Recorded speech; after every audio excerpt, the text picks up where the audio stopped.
예, 김건희 씨 녹취록 공방부터 건진법사 논란 그리고 홍준표 의원이 그 공천권을 일부 요구했다는 사실이 알려지면서 국민의힘 다시 또 갈등 논란이 계속되고 있습니다. 현재 이슈 어떻게 보고 계시는지 국민의힘 선대위에서 공동 선대위원장을 지냈던 분이시죠. 경희대학교 김민정 교수를 모시고 말씀 나눠보겠습니다. 교수님 어서 오십시오. 네, 안녕하세요. 그런데 이 공동선대위원장을 지냈다 이렇게 소개하시니까 조금 불편해요. 아, 왜냐라고 그러신가요? 하면 단 한 번 회의 참석했고요.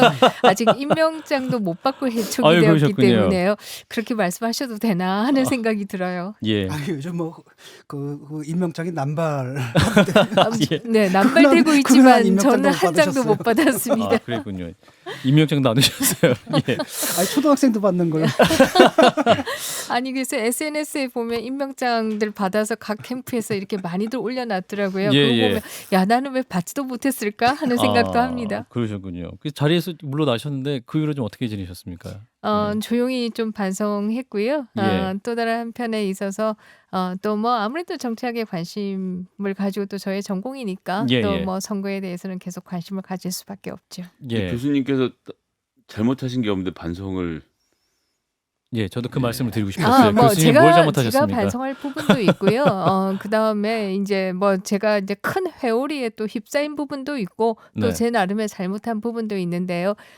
제가 특정 라디오와의 인터뷰에서의 발언이 적절하지 못했다라고 하는 것은 반성하는 부분이고요. 저희 아들이 20대 중반인데요. 예. 아들의 조언은 엄마 제발 남녀 문제에 대해서는 아무 말도 하지 마. 그게 정답이야. Don't touch라고 얘기하더라고요. 그걸 예. 잘못 말한 것이 저의 잘못이었죠. 그러셨군요. 그 오늘 이제 이슈였던 것도 좀 여쭤보겠습니다. 네.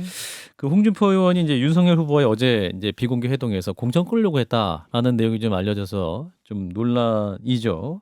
그 교수님께서 어떻게 보셨습니까? 사실 그 뉴스가 어떻게 나왔는지 그 진원지를 좀 알아야 그 책임이 어느 쪽에 있는지 알 수 있지 않을까 하는 생각이 듭니다. 제가 앞부분에 조금 들었는데요. 예. 이것이 정말 소위 말하는 뭐 윤핵관이라고 얘기 앞에서 표현하시던데요. 네. 윤 캠프 쪽에서 나온 얘기인지 아니면 홍 캠프 쪽에서 나온 얘기인지 뭐 이 부분이 분명하지 않기 때문에 누구의 책임이다 이 얘기는 하긴 좀 어렵지만 제 생각에는 첫 번째는 얘기가 나온 쪽이 책임이 크다. 왜냐라고 하면 이것이 비공개 회동으로 시작한 것으로 알고 있거든요. 예. 그럼에도 불구하고 이런 얘기까지 나왔다라고 하면 잘못된 것이다. 일단 이렇게 말씀드리고 싶고요. 두 번째는 저는 당내에서 같이 경쟁했던 분들이 선대위에 도와드리고 이럴 때 구체적으로 어떤 조건을 내거는 것을 사실 보지 못했습니다. 아하. 그런 면에서 보면 굉장히 이례적이다. 홍준표 의원의 그 제안. 뭐 어느 그 쪽에서 내용, 그 나왔는지 내용 자체가. 모르겠지만 그 내용이 사실이라고 한다면 아하. 굉장히 이례적이다라는 음. 얘기는 할 수 있을 것 같아요. 그렇군요. 윤석열 후보는 뭐 공천에 내가 관여할 생각이 없다 그러니까 나한테 요구할 게 아니다. 뭐 사실상 그 제안을 거부한 것이라고 할 수 있는데 그 홍준표 의원 같은 경우에 또 그러니까 후보하고 이야기한 내용으로 나를 비난하냐, 방작이 이를 데 없다라고 아주 감정 섞인 반응을 보였습니다. 결국은 원팀은 이제 물 건너갔다고 봐도 될까요? 네, 글쎄요. 뭐 원팀이라는 표현을 어떻게 하는 것이 원팀인지 그것도 또 정의하기 나름이다 이런 생각은 드는데요. 예. 다만 이제 후보 입장에서는 특정 제안을 들어주겠다 말겠다 얘기하기는 굉장히 어려울 것 같아요. 지금 각 지역에도 이미 이제 공천 신청하겠다 뭐 이렇게 얘기하시는 분들이 있지 않습니까?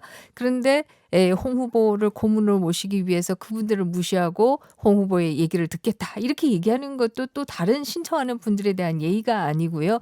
우리가 정당 민주화를 얘기할 때는 정당한 절차를 통해서 공천해라라고 하는 것이었는데 이것을 단순히 공천을 거래의 대상으로 본다라고 하면 잘못된 것이다. 이런 얘기를 할 수 있을 것이고요. 마지막으로 얘기할 수 있는 것은 왜 권영세 본부장이 이것을 공개적으로 얘기하느냐. 홍준표 의원에 대해서. 네, 이제 이런 얘기가 나왔는데요. 저는 거기에는 홍권 본부장의 그야말로 그런 뉴스들이 깔리고 있기 때문에 이것을 진압해야 되겠다라고 하는 생각이 있었기 때문에 아마 공개적인 얘기를 하지 않았을까 하는 그래도 생각은 이게 듭니다. 얘기가 좀 그런 종류 얘기 같으면 사람을 보내든 뭐 권영세 본부장이 직접 가든 홍준표 의원한테 가서 상황이 이러저러해서 좀 어렵게 됐습니다라고 송구합니다라고 하고 덮었으면 이렇게까지 갈등이 불거지지 않았을 것 같은 아쉬움도 있거든요.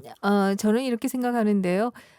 홍 홍 의원에게 그렇게 직접 얘기하는 부분들도 있겠지만 이미 뉴스가 다 깔렸잖아요. 네. 그렇기 때문에 우리 캠프는 적어도 이런 것들을 주고받고 하지 않는다라고 하는 것을 좀 명백하게 얘기할 필요가 있지 않았을까 하는 생각이 들죠. 예, 그런 의지로 오늘 5시에 권영세 본부장이 윤석열 후보와 또 이 그 누굽니까? 최재형 전 감사원장을 만남도 급하게 성사시킨 것이다. 이렇게 판단해도 될까요? 네, 아무래도 뭐 이런 공천 문제니 뭐 거래 문제니 이런 얘기가 나오면 국민들은 아무래도 머리 잡을 수밖에 없거든요. 예. 그렇기 때문에 아무튼 윤 후보 입장에서는 왜 아웃사이더이면서 정치에 들어올 때는 뭔가 기존 정치인들보다는 뭔가 좀 더 개혁된 모습을 보이겠다. 아마 이런 의지가 있었을 것이고 이런 데서 구태 혹은 구정치다 이렇게 지칭되는 것은 바람직하지 않다라고 생각하지 않았을까 싶어요. 결국은 이제 홍준표 의원이 굉장히 머쓱해졌어요. 아, 그런가요? 네, 사실 홍준표 의원이 청년들 지지를 받고 있긴 하지만은 사실 이준석 대표만 가지고도 그 지지는 충분히 확보할 수 있기 때문에 홍 의원의 합류가 큰 의미가 없다는 의견이 있거든요. 진 작가님의 의견입니다. 대표적으로 저를 비롯해서. 예. 자, 교수님 어떤 얘기 있어요? 저는 사실 뭐 그렇게 생각합니다. 당 내에서 정치 뭐 선거를 치를 때는 일단은 화합된 모습으로 치르는 것이 중요하다. 그가 네. 가진 표가 과연 몇 표인가 이것을 계산하는 것보다는 화합된 모습으로 치르는 것이 중요하다 이런 생각을 하고요. 예. 그럼에도 불구하고 저는 정치도 참 세옹지마이다라는 생각을 많이 세옹지마다. 하는데요. 그 중에 하나가 홍 의원님도 최근에 와서 이제 젊은 층의 지지를 받다 보니까 과거의 자신의 모습을 너무 많이 잊고 본인이 도덕적인 정당성을 너무 크게 가졌다라고 조금 생각하시는 것이 아닌가 하는 생각을 할 때는 있는데요. 예. 그럼에도 불구하고 어쨌든 당내에서는 화합적인 모습으로 선거를 치르는 것은 중요하다 이렇게 생각합니다. 교수님께서 또 이번 대선의 주요한 특이점으로 반여성을 지목을 하시지 않았습니까? 관련돼서 김건희 씨 녹취록 파장이 계속되고 있고요. 스트레이트가 2차 보도하지 않기로 뭐 방금 전에 그런 또 얘기가 나오고 있습니다. 이 녹취록에 대한 우리 사회 반응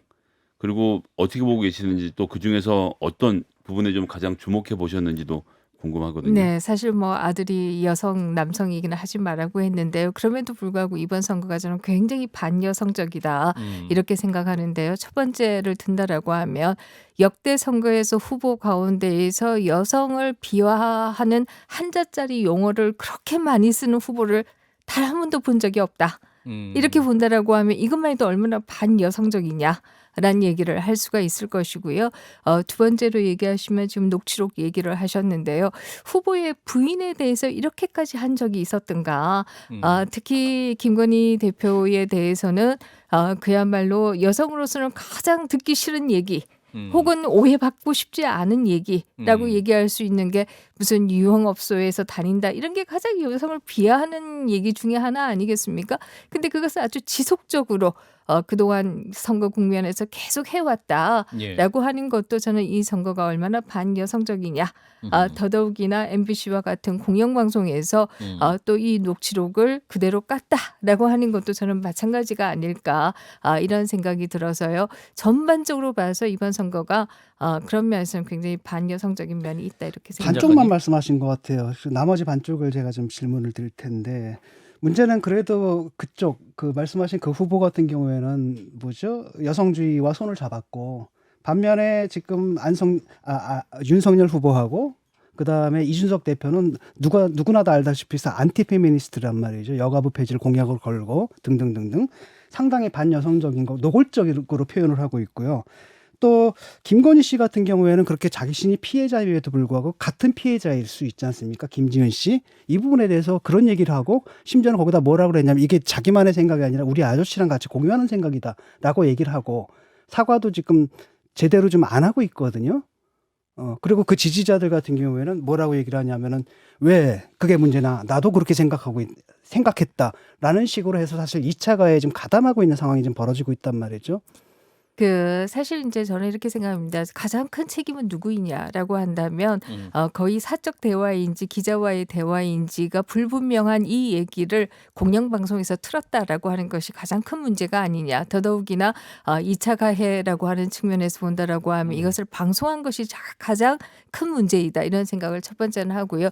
두 번째는 저는 그럼에도 불구하고 그 말이 적절했느냐라고 한다면 저는 적절하지는 않았다라고 생각합니다. 더더욱이나 그것을 이것을 뭐 무장연애 뭐 이렇게 아주 지나치게 일반화한다라고 하는 것도 굉장히 적절하지 않았다. 물론 상대 후보를 또 생각하면서 그런 얘기를 했을 수도 있다라는 생각은 합니다만은 예. 그럼에도 적절하지 않았다라고 생각하고 또 나아가서 그에 대해서 대신 사과한 이수정 교수에 대해서 본인이 직접 사퇴를 먼저 했다라고 얘기는 되고 있습니다만은 뭔가 분위기가 좋지 않았으니까 사퇴하신 것이 아니냐 그렇죠. 이렇게 생각한다라고 하면 그 분위기도 그런 분위기가 있다라고 하는 것도 저는 옳지 않다 이렇게 생각은 합니다. 그래서 전반적으로 본다라고 하면 이번 선거에 있어서 반여성적인 분위기가 있다 이렇게 생각을 하죠. 그럼 뭐 어떻게 될까? 윤석열 후보가 직접 그 부분에서 언급을 추가로 해야 된다고? 사과 안 할 것 같아요.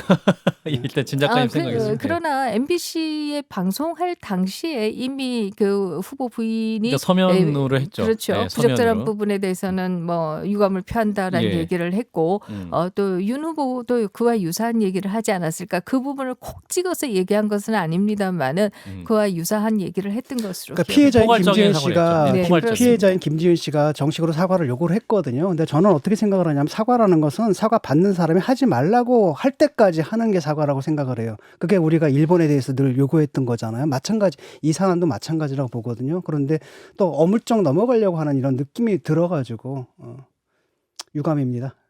예, 단일화 얘기해 보겠습니다, 교수님. 그 대선이 가까워서 야권 단일화 관심 높은데 그 윤석열 후보, 안철수 후보의 단일화 될까요? 저는 될 것이다라고 생각합니다. 왜냐라고 그런가요? 하면 두 분 다 정권 교체의 중요성을 충분히 인식하고 계실 것이다라는 생각이 들어서요. 다른 무엇보다도 중요한 것이 정권 교체다, 아마 이렇게 생각하시지 않을까. 사실 문재인 정부에 있어서 민주주의 후퇴, 그리고 또 경제의 후퇴, 뭐 이런 부분에 대해서는 더 이상 얘기할 필요가 없을 것이고요. 그런 면에서 저는 결국은 단일화가 이루어질 것이다 이런 생각을 합니다. 물론 이제 전략적으로 봐서 이것이 빨리 단일화 얘기가 나오는 것은 바람직하지 않다. 우리가 가지고 있는 어젠다에 대해서 좀 충분히 얘기할 기회를 갖겠다라고 하는 것이 양측 캠프가 모두 생각하는 바일 것이다라고 추정은 됩니다만은 그럼에도 저는 여러 가지 난관이 있어도 될 것이다 이렇게 생각합니다. 낙관적으로 잠깐만요. 보시는 거죠. 예, 진짜.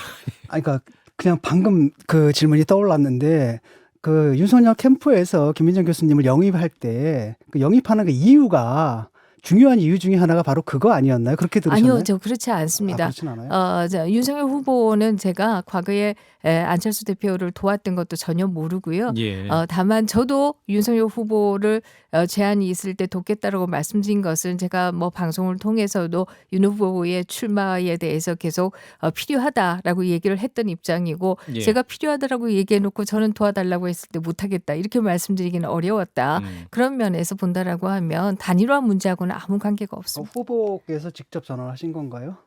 뭐 그 부분 노코멘트입니다.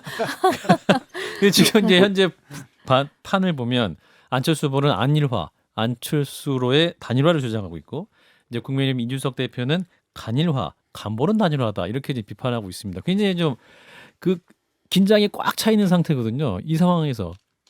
사실 뭐 역대 단일화를 봐도 DJP 연대와 같은 DJP 연대의 경우는 아주 깜짝 연대였습니다. 지도자들끼리 합의를 하고 국민들께는 깜짝 이렇게 뚜껑을 열었습니다만은 그 이외의 단일화는 또 단일화 과정에서의 신경전이 다 있었던 것은 사실이죠. 예. 그런 면에서 보면 지금도 약간의 신경전이 있는 것이다. 이렇게 이 정도 약간입니까? 뭐 이 정도면 약간 아닐까요? 약간의 신경전이 소장님? 있는 것이다 이렇게 생각합니다. 그런데 이제 이준석 대표는 이어서 뭐 아직도 옹졸한 마음을 못 버리셨다. 자기 중심으로 세상이 도는 줄 안다는 등의 좀 어떻게 보면 굉장히 거친 언사를 이 두 분이 또 노원구에서 오래 부딪혀온 역사가 있기도 하지만 제가 보기엔 이제 이준석 대표 이런 좀 너무 강한 발언 이게 나중에 단일화 국면에 가면 굉장한 걸림돌이 될 것 같거든요. 이준석 대표가 과거에 했던 단어들을 제가 굳이 옮기지는 않겠습니다. 그것에 보면 저는 뭐 강한 언어라고 들리지 않고요. 그래도 상당히 이 정도는 누그러진 것이 아닌가 하는 생각이 들죠. 그렇군요.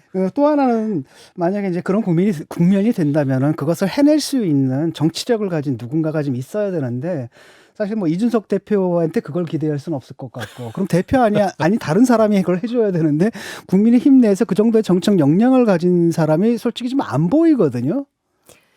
사실 이제 뭐 과거에 DJP 연대의 경우를 제외하고 난다라고 하면 노무현 정몽준 단일화를 보면 그 당시에 어떤 매개체가 있어서 한 것이라고 얘기하기는 어려워요. 당내에서 뭐 후단협이 만들어지고 그 단일화가 필요하다라고 하는 주장이 있고 이것에 대해서 노무현 후보가 결국 동의를 하고 이러면서 단일화가 이루어진 것입니다. 예. 여기 반해서 2012년의 경우에는 소위 원탁의 뭐 이 기사라고 얘기하시는 분들이 소위 이제 야권 원로들이 단일화를 이 매개시키기 위해서 노력을 했어요. 근데 결과는 보면 2012년보다는 그런 주체가 없었던 2002년이 더 좋았습니다. 그렇게 본다라고 하면 꼭 누군가가 매개할 그런 권위를 가진 인물들이 없는 거 아니냐. 이게 단일화의 걸림돌 아니냐 이렇게 얘기하기는 저는 어렵다고 생각합니다. 김민정 교수님께서 1월 13일 페이스북에 이런 걸 쓰셨습니다. 그 꽁트 한 편 얘기하시면서 김종인 전 위원장이 이재명 후보에게 이제 유해진은 전략 조언을 했다고 하는데 걱정 마시오. 3자 구도로 가게 되어 있어. 당내 저의 애제자가 강력하게 단일화를 반대할 것입니다. 요 내용 쓰셨어요. 그 당내 저의 애제자 이준석 대표입니까? 글쎄요. 그 갑자기 불현듯 그 기사를 보는 순간에 그 네. 얘기가 생각이 이렇게 떠올라서 썼는데요. 예. 저는 뭐 제가 솔직하게 말씀드리면 네. 이준석 대표를 머리에 떠올리면서 쓴 것은 사실입니다. 네. 그럼에도 불구하고 저는 이준석 대표도 이 선거가 얼마나 중요한 선거인가를 생각한다라고 하면 그렇게 단일화에 반대하고 나서지는 못할 것이다. 이 선거가요. 사실 여당의 의석이 180석일 뿐만 아니라 전국적으로 보면은 광역의회 70%가 여당입니다. 그 정도로 선거 환경이 좋지 않다는 얘기예요. 또 선관위에 지금 야단 선관위원이 하나도 없다는 거 아니에요? 전체적으로 본다라고 하면 야당은 굉장히 불리한 국면에서 싸울 수밖에 없는 것이다. 예. 그렇다라고 한다면 지지율이 여론조사에서 1, 2% 혹은 뭐 5, 6% 많이 나온다라고 해서 야 우리 이겼다. 그냥 우리 혼자 다 먹을래. 이렇게 간다라고 하면 안 된다. 이런 생각입니다. 이게 이제 말이 쉽지 이게 이제 그런 거거든요. 그러니까 여론조사를 보게 되면은 사실상 단일화 후보로서 적합도는 대체적으로 이제 안철수 후보가 높게 나온단 말이에요. 전체적인 조사는. 그런데 문제는 뭐냐면 단일화에 찬성하는 여론 을 중심으로 보게 되면 압도적으로 또 윤석열 후보 쪽이 높게 나와요. 이런 것들이 이제 단일화 협상 속에서 서로 유리한 쪽을 가져가려고 막 또 하다 보면은 국민들한테는 굉장히 식상한 느낌이 주고 또 국민들 피곤하게 만들 수가 있거든요. 그래서 단일화 효과라는 게 저감될 수도 있는데 뭐 그런 생각들을 또 이미 지금 하고 있는 분이 계신가요? 당내에서? 이 답변 듣고 글쎄요, 마무리하겠습니다. 제가 뭐 하루 딱 하고 안 가서 당내에 어떤 인물들이 어떤 생각을 하는지 제가 말씀드리기는 어렵고요. 그럼에도 불구하고 지금 말씀하신 것처럼 이것을 단일화 룰이 어떤지 뭐 이런 것으로 가고 그 과정에서 서로 비난하고 이렇게 간다라고 하면 예. 단일화가 마이너스 단일화가 될 수밖에 없다. 혹은 단일화가 깨질 수도 있다. 이런 생각이 들고요. 그래서 가능한 한 상대를 그야말로 비난하지 않고 좀 더 합리적인 룰을 찾기 위해서 혹은 저는 이것을 꼭 뭐 누가 이기면은 정말 뭐 all or nothing 이거 다 먹느냐 아니면 하나도 안 가지느냐 이런 단일화가 아니라 같이 뛰는 단일화다. 이런 생각으로 한다라고 하면 누가 그야말로 선거 때 후보로 등록하느냐의 누구 이름으로 등록하느냐의 문제지 사실상 같이 뛰는 것이다. 이렇게 간다라고 하면 문제될 것은 저는 크게 없지 않을까. 그러니까 안철수 싶어요. 후보님과도 좀 연락이 좀 있었나요? 이 답변으로 마무리하겠습니다. 저는 지난번에 진 교수님과 같이 뵙고 난 이후에 없습니다. 아 그렇군요. 네. 그때 예. 뭐 했죠 우리? 밥 먹었나? 북콘서트요. 북콘서트. 북콘서트구나. 자, 김민정 교수님 나중에 다시 한번 꼭 또 모시겠습니다. 고맙습니다. 네, 고맙습니다. 경희대학교 김민정 교수였습니다.